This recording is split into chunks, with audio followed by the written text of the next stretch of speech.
Hello les amis, bonjour et bienvenue sur ma chaîne. Alors aujourd'hui, je vais pas vous faire une unboxing, mais je vais vous présenter une BD qui me tient tout particulièrement à cœur, les légendaires. Alors je sais pas si vous connaissez, tout simplement je vais vous les présenter et puis bah si voilà, essayer de vous la faire découvrir et puis de vous la faire aimer tout simplement. Alors je vais prévenir un petit peu avant de commencer, c'est une vidéo qui va être pas mal coupée, voilà. Parce que ça va être plus facile pour moi le présenter. Voilà, vous allez me dire en retour ce que vous avez pensé de cette vidéo, hein. J'attends les commentaires justement. Et c'est une vidéo que j'ai très travaillé. Vous voyez, regardez, il y a beaucoup de pages, donc j'ai bien fait mon texte. Je vais essayer de bien vous lire tout ça correctement, sans trop réciter. Et puis on va commencer. Donc je vais faire une première petite pause, et puis je vais vous présenter le départ les légendaires. Alors les amis, on va commencer. Donc bah là, je vous présente les légendaires. Donc c'est les premières BD. Que bah faut commencer par ça si vous voulez connaître toute l'histoire. Donc on y va. Donc les légendaires, scénario et dessin Patrick Sobral. C'est composé de 23 tomes. Et ça a été publié de 2004 à 2020. Donc là, c'est les 23 premiers tomes terminés. Donc j'ai les 23. Donc je vous ai expliqué. Je vous explique ce que j'ai écrit, hein, tout simplement. Hein. Donc, commencé en 2004 avec le premier tome, La Pierre de Jovenia, la série Les Légendaires nous présente les principaux protagonistes de l'histoire. Alors, on a Danaël, le pro-chevalier au courage légendaire, Jadina, la belle princesse descendante de reine magicienne, Griff, l'homme bête ou jaguarian aux griffes d'acier, Chimie, l'elfe élémentaire au caractère bien trempé, et enfin Razia, colosse à la force prodigieuse. Nos héros, devenus légendaires, affrontent le sorcier noir d'Arkel dans de palpitantes aventures au long de ces 23 tomes. Voilà. La série est composée de 3 cycles. Donc le premier cycle, les tomes 1 à 8 et 13 à 18, les principaux personnages nous sont présentés et nous familiarisent avec le monde d'Alysia, le monde fictif des légendaires. Les différentes histoires ne se poursuivent pas vraiment, à part les personnages, il n'y a pas vraiment d'interaction connectée entre elles dans les bandes dessinées, une fin à chaque album. Tout change à partir des tomes 13 à 18, car maintenant l'auteur il sème ça et là les graines qui donneront les futurs spin-offs autour de la série. Voilà, donc je vous lis la suite. Second cycle, le cycle d'Anatos, les tomes 9 à 12, donc juste ici. Une grande aventure qui se suit au long des 4 tomes qui la composent. Patrick Sobral compose mieux son récit. Les légendaires doivent cette fois-ci affronter un dieu en personne. Les giclées de sang et les morts ancrent vraiment cette série dans un ton plus adulte. Les 4 tomes qui voient s'affronter nos héros faisant face à un dieu est vraiment une réussite en tout point et reste une très bonne histoire. Et enfin, le troisième cycle, War Without, de tome 19 à 23. Voilà, j'espère que vous verrez bien, hein, j'ai mis la lampe. Alors je lis, pour ces 5 derniers tomes, Patrick Sobral a resserré son récit en y ajoutant des enjeux et des personnages plus palpitants, ancrant définitivement son texte dans un ton forcément plus adulte, sans en oublier pour autant l'humour qui caractérise la série. Un personnage important au potentiel comique indéniable fait son apparition, Artemus del Conquistador, que vous pouvez voir juste là, voilà. Sobral a bien compris où il veut en finir et comment l'histoire doit se terminer, préparant et se consacrant au futur spin-off de la série. Même si cette fin fait encore débat parmi les fans de la première heure, l'auteur assume complètement ses choix et ce changement de narration. Donc maintenant, je vais vous faire, je vais vous dire tout ce qu'il y a, les 23 tomes, quoi, au nombre de 23. Voilà, donc je fais une petite pause et on y vient. Donc premier tome, la pierre de Jovenia, excusez-moi. Deuxième tome, Le Gardien, toujours avec des très belles couvertures. Hein. Voilà. Troisième tome, Frère ennemi. Quatrième tome, Le réveil du Créa-Chaos. Cinquième tome, Cœur du passé. Sixième tome, Main du futur. Septième tome, Aube et crépuscule, excusez-moi. Huitième tome, Griffes et plumes. Après, on entre dans le second cycle, donc le cycle d'Anatos, avec le neuvième tome, l'Alistorie. La marque du destin. Versus Inferno. Renaissance. Donc là, on reprend le cours de l'histoire normale avec le 13e tome, Sang royal. L'héritage du mal. Amour mortel. L'éternité ne dure qu'un temps, en 16e tome. En 17e tome, l'Exode de Calandre. Le 18e tome, La fin de l'histoire. Et enfin, on arrive au 3e et dernier cycle, donc le tome 19, Artémus le légendaire. Le royaume des larmes. La bataille du néant. Le 22e tome, Les éveillés. Et enfin, le dernier tome, Les cicatrices du monde. Donc maintenant, nous allons passer sur les légendaires origines. Donc scénario, Patrick Sobral. Dessin, Nadou et Jenny pour le dernier tome, donc le 5e. C'est composé de 5 tomes et ça a été publié de 2012 à 2018.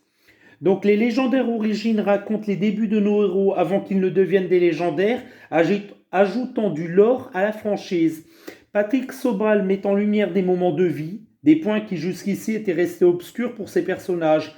Nadou, jeune illustratrice inexpérimentée dans le monde de la bande dessinée franco-belge, fera des merveilles pour illustrer les récits en respectant l'esprit de Sobral.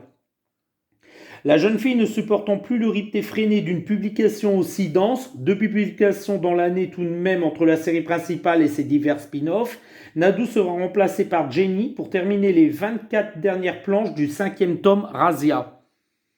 Le style de Jenny étant assez proche de celui de Nadou, le lecteur attentif ne remarquera pas cette différence entre le début et la fin de ce 5e tome. Avec un ton proche mais pourtant assez éloigné de Patrick Sobral, les dessins de Nadou puis de Jenny sont merveilleux et resplendissent de couleurs. Nos héros, pourtant si identifiables, n'en sortent que plus vivants. Ces 5 tomes sont rafraîchissants, drôles, émouvants et ajoutent du développement à l'histoire principale. J'ajouterais personnellement qu'un 6e tome basé sur le personnage de Ténébris serait bienvenu. La fille du sorcier noir ne mérite-t-elle pas un tome ? Patrick Sobral a dit sur son site qu'il ne pourrait bien qu'il y ait... Alors je recommence, j'ai un peu bafouillé, excusez-moi. Patrick Sobral a dit sur son site qu'il se pourrait bien qu'il y ait un jour un 6e tome basé sur le maléfique d'Arkel. Les jeunes années du sorcier noir nous seront finalement comptées dans un autre spin-off, les chroniques de Darkel. Voilà, donc là je vous ai expliqué ce que j'ai écrit. Maintenant je vais vous présenter tous les tomes. On fait une petite pause et je reprends tout de suite.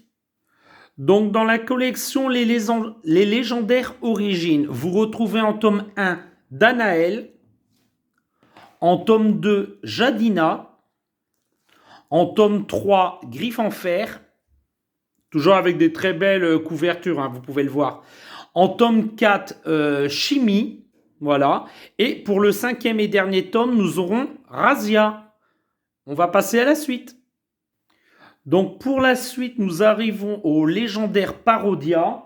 Donc scénario Patrick Sobral, dessin Jessica Jung. Série en cours composée de 5 tomes à ce jour, publiée de 2016 à... on attend toujours le 6e tome tout simplement.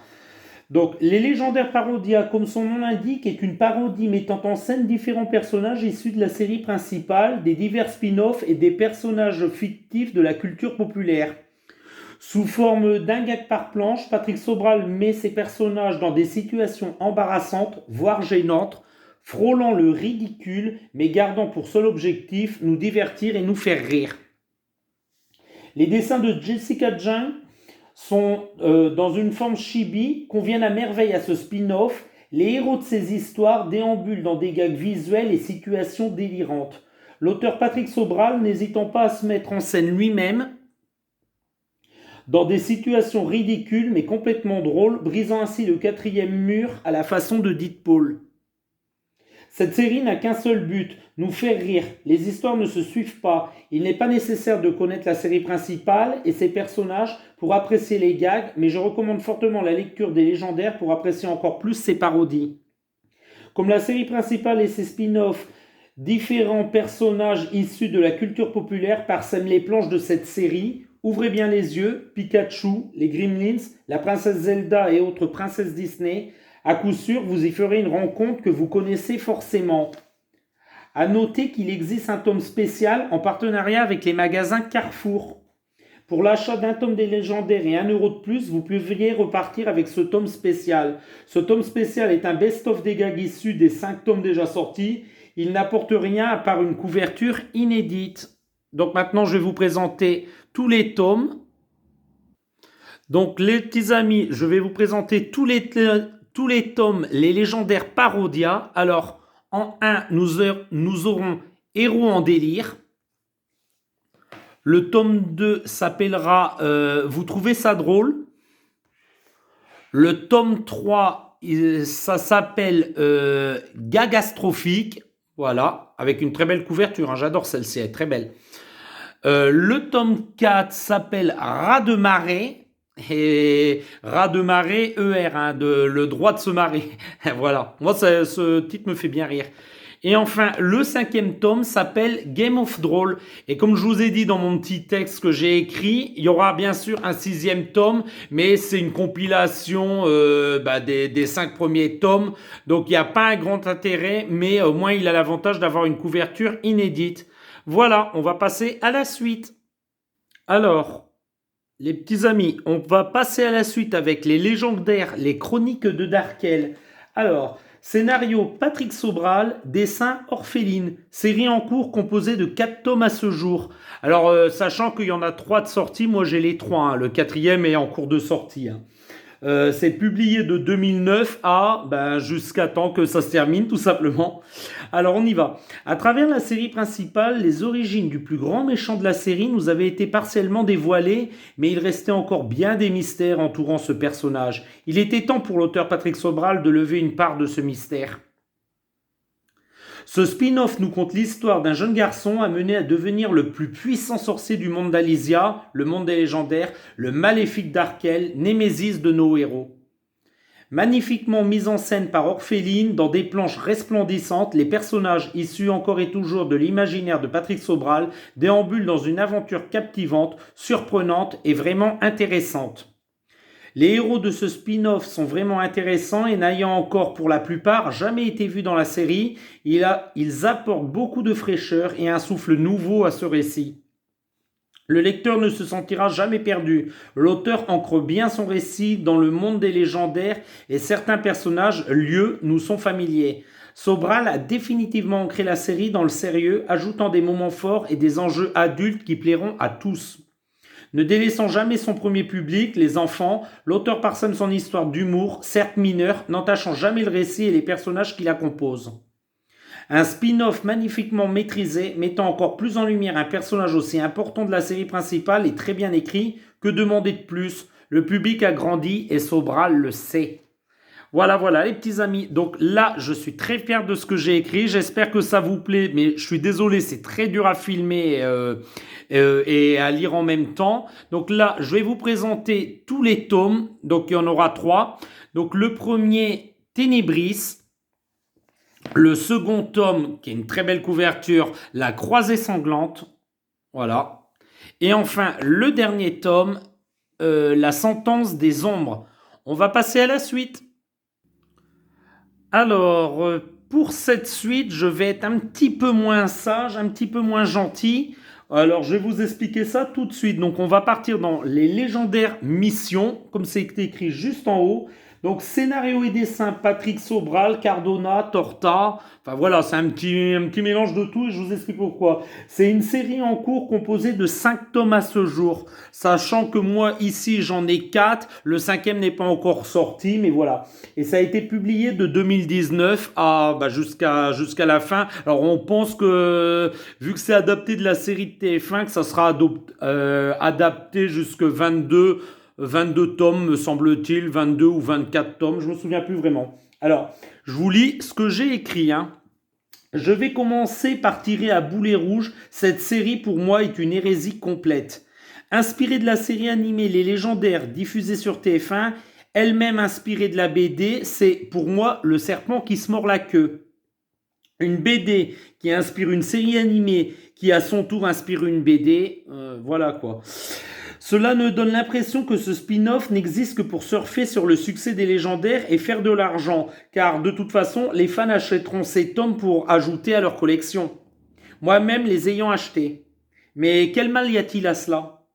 Je mets plutôt ça sur le compte des éditions Delcourt que sur l'auteur Patrick Sobral. Pour redorer ses missions, il est à noter que ces histoires sont originales et inédites.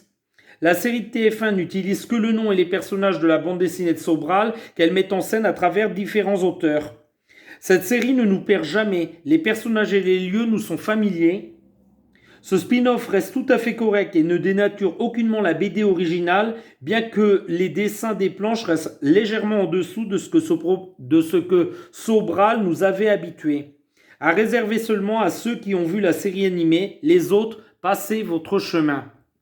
Donc oui, voilà, j'ai été un petit peu méchant sur cette série, mais moi j'ai un peu de mal à comprendre tout simplement qu'elle existe parce que voilà, c'est une BD qui a inspiré une série animée, puis à nouveau la série animée inspire les bandes dessinées. Bon voilà, j'ai un petit peu de mal avec les légendaires missions, mais ça reste du très beau travail, c'est tout à fait correct et ça se suit plutôt bien. Donc maintenant, je vais vous dire tous les titres des 4 albums. Donc on y va. Excusez-moi, je bouge un peu. Alors, Le Réveil du Kilimanchou en tome 1. Le tome 2, ce sera La Cérémonie des Cadales. Le tome 3, on aura Le Registre du Lotus. Voilà, j'essaye de bien vous filmer ça. Et enfin, le dernier tome, nous aurons Frères d'armes. Excusez-moi, j'allais dire frères ennemis, mais c'est un autre tome. Alors, Frères d'armes en 4e. Voilà, et maintenant, on va passer à la suite. Alors, pour cette suite, les petits amis, nous allons partir dans les légendaires stories. Voilà, j'espère que vous voyez bien, et je vais vous lire ça. Alors, scénario Patrick Sobral, et puis j'ai marqué divers auteurs, un pour chaque album. Alors, c'est une série en cours composée de 3 tomes à ce jour. Moi, j'ai que 2 tomes. Le 3e tome n'est pas encore sorti, mais bon, je pense je continuerai la collection. Donc, forcément que je prendrai ce 3e tome quand il sera sorti. Et ça a été publié de 2022 jusqu'à temps que la série Stories soit terminée. Tout simplement. Alors, on y va. Les légendaires stories, un peu à la manière des origines, ajoutent du lore à certains personnages de la série principale. Ces histoires sont originales et libres d'interprétation par les différents auteurs au scénario de chacun des albums, supervisés toujours sous la houlette de Sobral. Il est à noter que chaque histoire étant traitée par un auteur différent, les dessins des planches varient beaucoup de tome en tome. Cela ne gêne aucunement la lecture des récits, mais me perturbe personnellement. Je note aussi un retour plus enfantin dans ces stories. J'ai vraiment préféré le tome basé sur le personnage d'Alan. Attendez, j'ai perdu ma ligne, excusez-moi. Donc je disais, j'ai vraiment préféré le tome basé sur le personnage d'Alan, histoire mieux écrite, moins enfantine. L'album sur Toupie étant beaucoup trop naïf pour moi, avec ses dessins d'une extrême simplicité, loin de la richesse visuelle que Sobral nous avait habitués. Je recommande bien entendu la lecture de ces stories. Les fans de la première heure ne seront pas perdus, mais cela reste un poil en dessous des albums déjà sortis à ce jour. Laissons une chance avec les sorties des prochains albums qui, je suis sûr, seront plus riches visuellement et au scénario mieux écrit. Voilà les amis, voilà ce que j'avais à dire sur les stories. Alors le premier tome, ça sera Toupie et le tournoi de Cirque à Bar. pardon, de Sir Carrare, je lis très mal, hein, excusez-moi, hein. Voilà. Et le deuxième tome, ça sera Alan et l'œil de Darnade. Voilà. Et des deux, franchement, celui-là est beaucoup mieux. Voilà, voilà. Donc, on va passer à la suite. Et voilà les amis, alors la suite, ça sera avec les légendaires résistances. Voilà, ça se voit un petit peu mieux ici le titre, hein. Là, il y a beaucoup trop de lumière, donc on a un petit peu de mal à le voir. Alors, résistance, je vous lis ça tout de suite. Alors, scénario Patrick Sobral et dessin Jenny. Série en cours composée de 3 tomes à ce jour, sachant que moi j'en ai 2, le troisième tome n'est pas encore sorti, mais voilà, il a été annoncé sur le site de Patrick Sobral et j'ai hâte de me le procurer. Donc c'est une série en cours composée de 3 tomes à ce jour et ça a été publié de 2021 à, comme d'habitude, à tant qu'ils en feront, il n'y a toujours pas de date de fin. Donc on y va. Excusez-moi. Alors, on y va, j'avais dit, les légendaires résistances nous content l'histoire de nouveaux héros, les enfants des légendaires. Cette histoire originale, magnifiquement dessinée par Jenny qui avait travaillé sur le tome 5 des origines, fait office de suite directe à la série principale des légendaires. Originale et drôle, elle reste tout à fait dans l'esprit de Sobral. L'humour est omniprésent car maintenant c'est bien des enfants les vrais héros de cette aventure. Cette série étant une suite directe à la série Les Légendaires, apportant du sang neuf et un retour aux sources qui fait du bien, nous sommes ici sur un terrain que nous connaissons. Les planches de Jenny sont magnifiques et apportent une grande fraîcheur à cette série, nous donnant envie de découvrir la série principale. Enfin du renouveau. Qu'un seul conseil, foncez les lire. Voilà, voilà. Alors, dans les légendaires résistances, le tome 1, on aura Les dieux sont amour. Voilà, très belle couverture, hein, comme d'habitude. Et le tome qui vient juste de sortir, donc cette année, voilà, le tout dernier, Ex Machina. Voilà, toujours une très belle couverture, hein, on ne change pas. Et là, on va passer enfin à la dernière partie de la vidéo. Donc, elle est un petit peu longue, je suis encore désolé, mais on arrive sur la fin. Voilà les petits amis, alors pour la fin de cette vidéo, on va partir sur les légendaires sagas. Alors scénario Patrick Sobral, dessin Guillaume Lapère. Et puis il y a aussi Alexandre Desmasias, si j'arrive à bien le dire, bien le prononcer. Voilà, donc là on voit Guillaume Lapère, puis à partir du tome 4, 5, 6, puis ainsi de suite, hein, voilà, on aura Alexandre Desmasias en aide sur les dessins. Voilà, voilà. Alors, je vous lis tout de suite ce que j'ai écrit. Scénario Patrick Sobral, dessin Guillaume Lapère. Série en cours composée de 8 tomes à ce jour. Sachant que moi, j'en ai 6. Il me manque le 7e et le 8e va arriver très très vite, quoi. Donc, je vous lis. Ça a été publié de 2020 à on ne sait toujours pas la fin, vu que c'est encore en cours, forcément. Donc, on y va. Donc, j'ai marqué quoi, moi? J'ai marqué une déclinaison des premiers tomes des légendaires sous forme de manga, de l'aveu même de l'auteur, pour ceux qui ne lisent que des mangas. Je ne suis pas de cet avis, on peut très bien lire les deux. L'histoire nous conte les premiers tomes de la série principale dans un style et un découpage manga. Mais ne jetons pas le bébé avec l'eau du bain. La série Les Légendaires Sagas fait mieux que la série originale, remettant en ordre quelques incohérences scénaristiques inhérentes de l'aveu même de Patrick Sobral, ajoutant des passages plus ou moins longs et quelques scènes inédites. Un peu comme une version 2.0. Si nous acceptons les dessins assez moyens de l'excellent Guillaume Lapère, papa de City Hall tout de même, qui s'éloigne assez du style Sobral, manga oblige, cette série est tout à fait plaisante et apporte son lot d'inédits.